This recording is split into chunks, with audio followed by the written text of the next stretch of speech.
Spectrum on Radio 1 FM 90 is brought to you by Stanbic Bank. A very warm welcome to Spectrum on Radio 1. My name is Edmond, Kizito, your host. Good evening. Tonight on Spectrum, the Electoral Commission calls off local council elections in Kampala following massive irregularities and violence. Looking at what happened today and in the parliamentary and presidential elections, what measures should the country take to have a robust electoral system? After numerous reports of malpractices and violence, the Electoral Commission decided to call off the much contested local council elections in Kampala and said that another date would be communicated.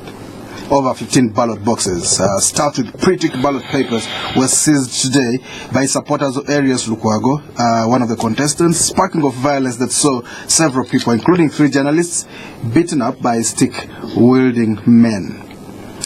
Irregularities were rife at the Bat Valley Primary School, National Theatre, Buganda Road Primary School, Kakeka polling station, that is Peter Sematimba's polling station, to mention but a few. In these polling stations, voting started as early as 5:30 a.m. before party agents could arrive, and by 7 o'clock in the morning, close to 200 voters had cast their vote, contradicting the figures in the available register. Several presiding officers were manhandled by voters who accused them of being partisan, prompting the opposition to accuse the Electoral Commission of conniving with the NRM to use its supporters as polling officials. Peter Sematimba has disassociated himself from the violence and irregularities, asking the Commission to disqualify any candidate who will be found culpable. Arias Lukwago has, on the other hand, blamed the EC for the mess, suggesting that the Commission be relieved of the responsibility of organizing the rerun of these elections when it comes to happen. Today's incidents come less than a week after the contested presidential and parliamentary elections, which unearthed numerous challenges, as noted in several reports written by observer missions. So tonight we continue to look at the electoral process in Uganda as we try to come to terms with what has happened and seek the best way forward. Our guests tonight, Ms. Molly Nawe Kamukama, Head of Voter Education and Training Department, Head of the Voter Education and Training Department at the Electoral Commission. You're most welcome, Madam Kamukama. Thank you, and good evening, listeners. We also have on this program tonight Mr. Livingstone Sewanyana, Executive Director of the Foundation for Human Rights Initiative. You're most welcome, Mr. Sewanyana. Thank you. Good evening, listeners. Madam Kamukama, how would you explain the confusion that marred today's voting? Well, it was also a surprise to the Commission because we had had a rather peaceful general election for presidential and parliamentary, except for Solongo, where we had a lot of skirmishes and shootings, and the chairman himself and the 2 other commissioners had to pitch camp in Solongo to oversee the LC5 and the local government's elections. So we didn't expect violence in Kampala. We didn't expect ballot stuffing in Kampala.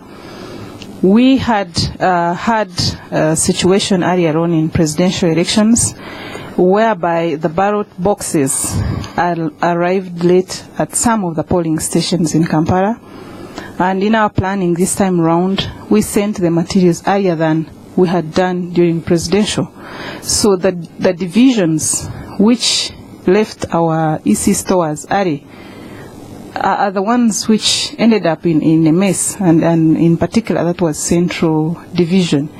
The other divisions which left our stores a bit late, especially Kawempe, didn't have such incidences, meaning indicating that when the materials arrived in the district and between the polling stations and the security areas where these materials were kept, that's where we suspect the problem to have occurred, because we are still investigating. Up to now, we haven't established where this ballot stuffing took place, whether it was at the polling station, whether it was, well, the materials were in the area much earlier than they were in presidential elections. So as we also started monitoring, we started receiving reports from various supporters and candidates, agents, and so we acted. Our deputy chairperson was the first one to move to Bat Valley polling station, as well as the polling station at National Theatre. And so he realized there was a problem. Indeed, there was ballot stuffing. So Our officials were arrested in those various polling stations, but later on we realized there are more than 2 polling stations affected, and therefore it would have been rather not being responsible as a commission not to cancel the entire election so that everybody else starts at the same platform and a clean plate. So then we have to have a new election and have new materials out there, have new officials in place so that the elections are conducted in a free and fair manner like it has gone with the rest of the country. So broadly speaking, how can it be avoided? We have in the past had such areas which sometimes the politicians call hotspots. We also earmark such areas, and now that Kampala has turned out to be that, we come in and oversee the exercise ourselves. Then that means we have to do a new recruitment. It has to be new staff handling this exercise. And the commission now would have to do more supervision in Kampala than the rest of the country, like we are doing now with Solongo. Because when Solongo turned out to be a violent area, right now 3 commissioners are there, including the 2 commissioners and the chairman. The senior personnel of police all there, and the election has gone well. It wasn't easy. This, by the way, it has been a running up and down, but they've managed to contain the situation and people voted peacefully. Mr. Sewanyana, how